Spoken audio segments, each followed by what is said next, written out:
I was trying to hold off on scratching the back of my head.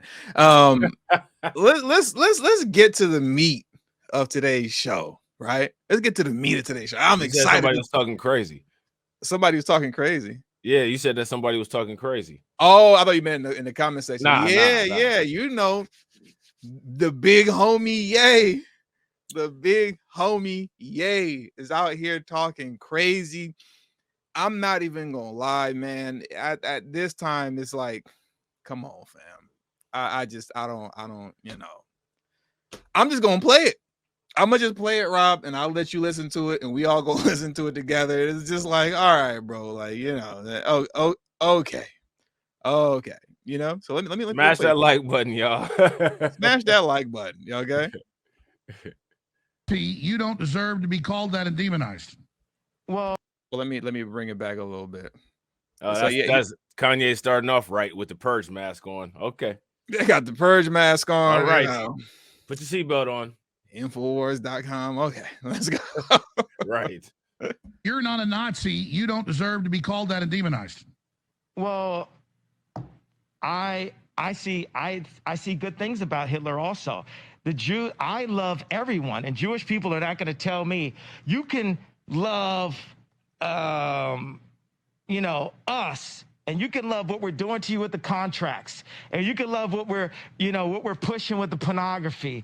But this guy that invented highways, invented the very microphone that I use as a musician, you can't say out loud that this person ever did anything good, and I'm done with that. I'm done with the classifications. Every human being has something of value that they brought to the table, especially Hitler. Oh my God. And then right before the segment ended, like he said this. Jews in Nazi Germany, do I get love then?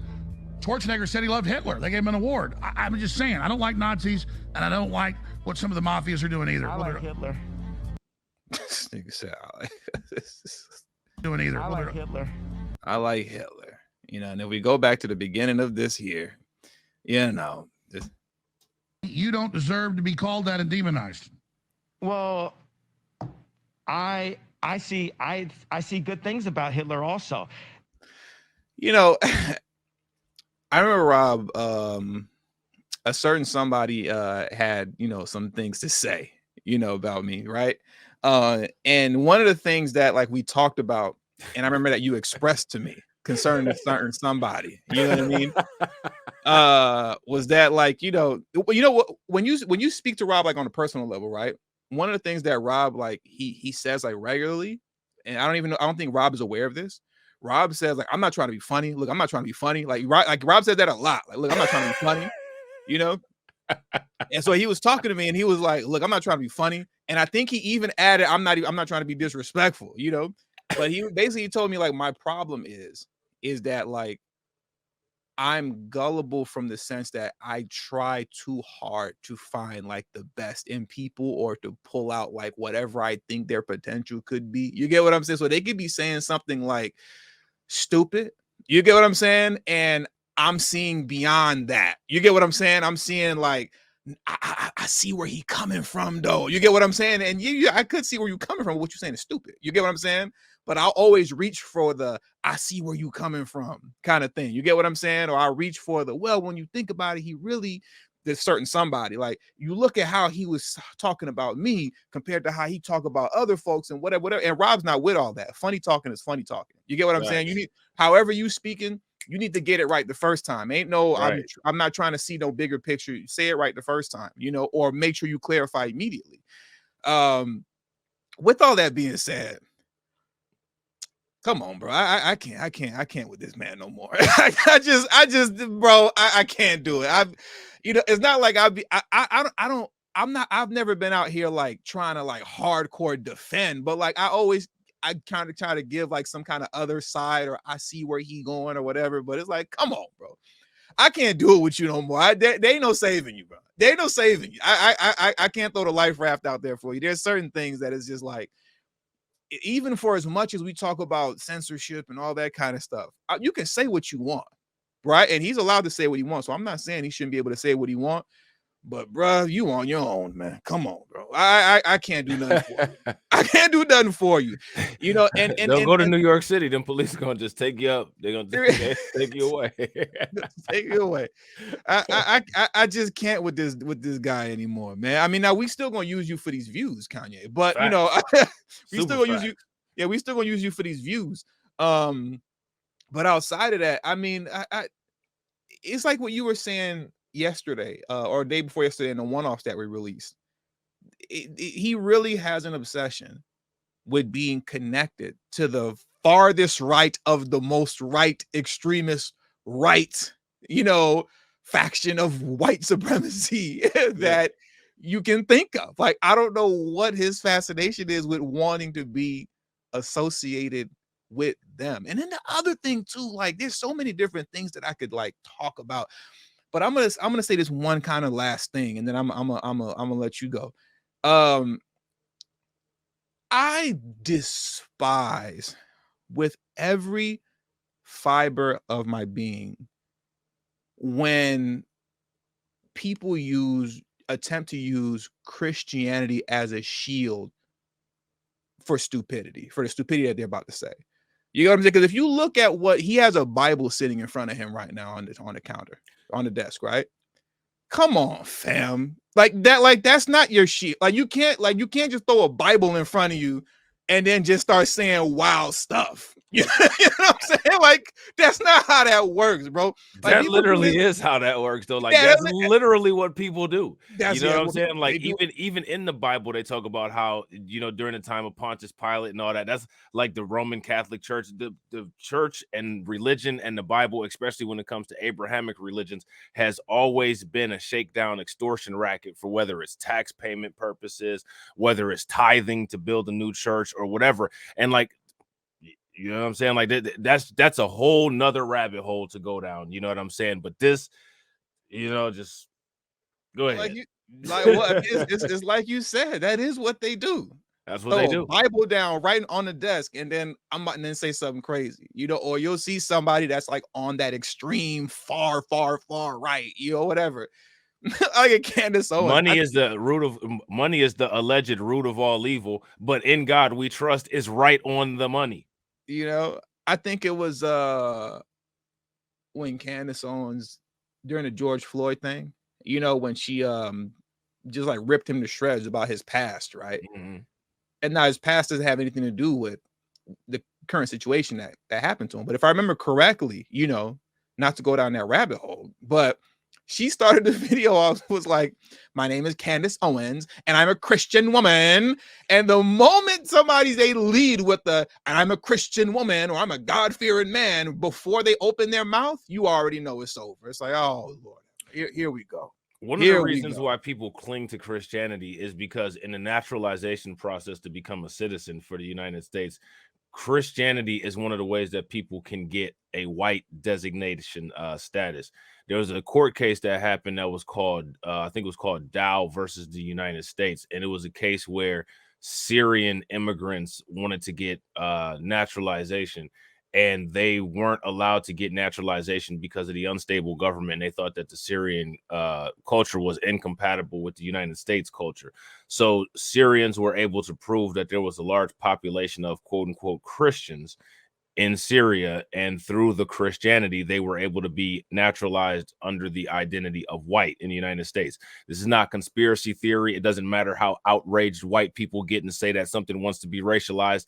This is a case that you can look up in the United States customs and immigration system that absolutely happened. So the whole Christianity is actually part of the imaginary social construct white designation, because I'm not trying to be funny, but I don't even acknowledge white as an actual race. I don't think that it is. You know what I'm saying? The Caucasus Mountains isn't even in Europe, and Europe doesn't even classify as a continent if you actually look at the definition of a continent. So I don't agree with like any of that nonsense. You know what I'm saying? But Christianity and white supremacy go hand in hand, and it's one of the reasons why you see some of the most vile supremacists are like evangelists, Mormons, Pentecostals. You know what I'm saying? The Roman Catholic Church was one of the biggest people involved in the transatlantic slave trade. And again, it does not matter how white people try to black shame somebody when you start talking about their culture that they don't like. These are historical things that happen, and I will say this unapologetically to anybody, right to their face. So Christianity in itself was one of the foundation, speaking of foundational Black Americans, one of the foundational tools used in brainwashing slaves. It's one of the justifications of giving us a first and last name, and all of it is completely misconstrued. All of it, every single ounce of it is misconstrued. You know what I'm saying? So, I mean, my thing is this what Kanye's doing is copycat behavior. And what he's doing is he's copycatting people like Nick Fuentes. He's copycatting people like Mitt Romney. He's copycatting all of these people with all of their talking points. And all of these talking points can all be debunked in less than 5 minutes, right? Now, you know, Kanye West, if he is actually as intelligent as people say that he is, then he understands the impact that his words have, not just on him, but on everybody, right? And the reason why they are impacted on everybody is because of the world and the way that the world is set up. We all know that when it comes to every other group of people is able to be an individual. But when it comes to us, the loudest voice, the media portrays us and all other groups of people look at us all as one big black person. So now you have the entire world and the media and the ADL and all these organizations, Rolling Stone, New York Times, New York Post, article after article after article after article, the Israel Times, article after article after article, the black anti-Semitism problem, the black anti-Semitism problem. We didn't contribute to any persecution of any of these people in Germany. We didn't contribute to any of that. And Kanye West, he knows how these things work, but instead you continue to do this kind of stuff. And that kind of stuff are things that we all will have to deal with, while Kanye just rides off into the sunset with Nick Fuentes. And to me, like, it's just an irresponsible use of the power and influence that you do have, whether you do feel that way or whether you don't. And mind you, Candace Owens said the same thing that Kanye West said. So if you basically pay attention to Kanye West, it's almost like Candace Owens is writing the script for him, because he's just repeating things that she said. It's about responsible use of platform. And as much as people like Marvel Comics, I know everybody's familiar with what Uncle Ben said to Peter Parker. You know what I'm saying? What Uncle Ben said to Peter Parker. With great power comes shut your mouth. You know, basically, basically, you know with great power comes shut the F up if you don't know how to articulate yourself properly, bro. You know, because like you were saying, man, you know, at this point, this goofy stuff that he's saying right now, with him saying Hitler was a good dude, or I see the good in him, and then he says I like Hitler at the end of the segment and stuff like that. You know, it really does impact all of us, you know, as far as regular, you know, everyday black folks, when you see the way in which the media has consistently, since Kanye first came out talking how he's talking, has made it a point to paint us over as the face of anti-Semitism. And what Dave Chappelle said in the SNL monologue was hilarious but true. He said something to the extent of Kanye West was talking so crazy that Kyrie Irving got in trouble. and that was right. That's hilarious. That's true though. Like, that's actually true. Yeah.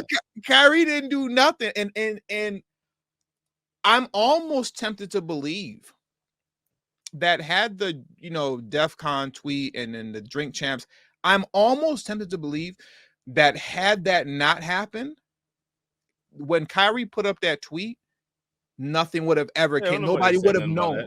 Nobody would have known. You know what I mean? Because that kind of stuff wouldn't have been on people's mind. Yeah. You get what I'm saying? But like how the media works and how I broke down on my main channel, part of the reason for the mainstream media, for the existence of media, the entertainment industry, Hollywood, and all that, has always historically been to make black men the face of everything evil in this country. That's just a fact. That is irrefutable. I'm not trying to hear what anybody has to say that says otherwise. That is irrefutable. You know, any and every opportunity they have to do so, they will. Yeah. So like Dave Chappelle said, you was talking so wild that you got Kyrie in trouble, and that's facts. You talking wild, and they use him as the convenient excuse, to label all of us and have us all looking crazy. If you just have the audacity to say something like, I'm a Hebrew Israelite, I'm a Hebrew. You get what I'm saying? Yeah. If you say that, you feel me? Then you're automatically anti-Semitic now. But where did that come from though? What was the catalyst for all that? What was the catalyst, dog? Catalyst for all that was the dude that you see on your screen right now. He's a catalyst for it. Right. And because he keeps going on and on. Like, it's just wild to me. Like, just when you thought bro couldn't get no more ridiculous than what he is right now, right? Just when you thought couldn't get more ridiculous, here you go. You know what I'm saying? Like, here you go. And like, I don't know, man. I can't. Like I said, I can't with dude anymore. Like I said, Kanye, we still gonna use you for these views. So when I say I can't anymore, speaking of views, smash that like button, y'all, and share this out. Let's get 100 people in here. Yeah. Smash that like button, share this out. Let's get 100 people in here. Man. You get what I'm saying? So we still gonna use you for these views, but as far as like what Rob was, explaining to me that one day, when we were talking, he was like, "Listen, I'm not trying to be funny, and I'm not trying to be disrespectful. I'm not trying to disrespect you, but you a gullible ninja, bro. You need to stop looking for the good in ninjas so much." Like I be trying to tell people, like, I'm kind of grimy. You know what I'm saying? Like I'm kind of a grimy person. You know what I'm saying? So like, when TD be telling y'all these stories, like I'll make a comment. I'll be like, yeah, like I'm kind of grimy. You know what I'm saying? Like I kind of have like no conscience. You know what I'm saying? It's for real. It's the truth. Like that is the truth. That is me. I'm the exact same way that I am on YouTube in real life. Tony can tell you that. You know what I'm saying? Yeah. That's facts. When these cameras come off, I'm not this guy. But who you see Rob is when you watch like Rob on his channel, Blacklight Revelations. You know what I'm saying? Who you see Rob it. I just dropped a link to Rob's channel again. That guy right here. Go subscribe to his channel. Appreciate it, bro. Go subscribe to Rob's channel. He is that guy. Oh, I think I got the. Oh my god, hold on. I didn't put the space in between. They can't even click on the link. That's all good. Look, they're clicking it to go somewhere else. There we go. That now it should work. You know what I mean? But who this guy is on his channel, Blacklight Revelations, and Blacklight Revelations 2, and he's going in, that's who he is off the phone. You get what I'm saying? But like Katsi said, serious question, is Kanye at this point trolling just to keep it? I mean, he's always trolling. Everything he does for the most part is trolling because his mindset is like there is no such thing as bad press. So I'm not of the mindset that he doesn't know what he's saying. He knows what he's saying and he knows why he's saying it. Yeah. But at what point does trolling just become pointless and then detrimental? You get what I'm saying? And in this particular case, as it pertains to Kanye personally, he's a multimillionaire. He's going to be fine. But like I said, when it comes to everybody else and going back, like I keep going back to that Dave Chappelle monologue, but what he said was true. Bro was talking so crazy that he got Kyrie in trouble. Bro was talking so crazy that if you a Hebrew Israelite, you know what I mean? And you walking around saying that, we're part of the 12 tribe of Israel, black folks in the United States and whatever, if that's what you believe, now you're anti-Semitic. You get what I'm saying? He's now the convenient excuse to label us, anti-Semitic, for anything. You sneeze too hard next to a Jewish person, you anti-Semitic. You get what I'm saying? And he's the convenient excuse for it. They're always going to go back to him. It's always going to go back to him every time. So, he at this point, he hurts us more than anything. You get what I'm saying? Right. He hurts us more than anything. If you're of somebody that, is interested in like, the truth of things concerning wanting to share history and all that kind of stuff. Like what I don't know if you like what your boy Moxie approved and We Woke Now we're talking about concerning now is when I gotta, concerning those folks, right? The Jays and the transatlantic slave trade. You're not allowed to tell the truth about that, and folks like Kanye, or not folks like Kanye, makes it that much harder to just tell basic history. Kanye makes it hard just to tell basic history. because like I said, it's a convenient excuse. So once you tell basic history about the Jays' contribution to the transatlantic slave trade, you're anti-Semitic. Not only their contribution to the transatlantic slave trade, but their contribution to just the they've actually really been extremely problematic to the Black community. They've been extremely problematic. You know what I'm saying? And I can call out by name particular problematic people. You know what I'm saying? I think Carla's in here, but the one professor, her name is Mary Leftowitz. You know what I'm saying? Then there's a guy who co-authored the bell curve. I don't know if anybody's aware of that, but it was a J who wrote the bell curve. So those ideas come from those people, that the IQ is low and, you know, you're prone to crime and this, that, and the other. Then there's Gloria Steinem, you know what I'm saying, who is a famous feminist, you know what I'm saying, who is probably solely responsible for the gender war. And, you know, the list goes on. Anybody that's not familiar should look into the Dutch tradition of blackface and Saint Nick. That actually has to do with Jay involvement in the transatlantic slave trade. You know what I'm saying? So, I mean, like when it comes to these particular things, we can name them. And because these people don't like how it makes them feel, it happens to be anti-Semitic. I don't care about labels. I'm not going to sit here and say something is crazy, you know, or try to be trolling on the level that Kanye West is doing, because I can't afford to take even a $10,000 hit, let alone a 100, you know, billion-dollar hit or whatever it is like that. But the thing is that I think that should be called out. You know what I'm saying? The ADL is an organization that arose from that particular community blaming the crime of a murderous sexual degenerate on a Black person. You know what I'm saying? So, you know, if anybody ever talks about, quote unquote, these relationships between these two groups of people, it's the same as it is with any other group of people. Our relationships with other groups of people are always problematic because for some reason, we seem to always be in a position of either being exploited or being easy targets or easy projection deflections. And I mean, in my opinion, I understand and am aware that other people do that, right? But I'm a person that's about internal locus of control and full and sole responsibility and total control over your destiny. So if you allow yourself to be exploited, if you see signs of exploitation occurring and you continue to allow it to occur, you can't control what somebody else does, but you can control what you do and you can control what you allow to happen. So why we don't have boundaries on that and why we continue to allow ourselves to have that happen and then look ridiculous asking the question, well, why is this happening to us? It's frustrating. And that's why I always ask the question, well, is the world correct?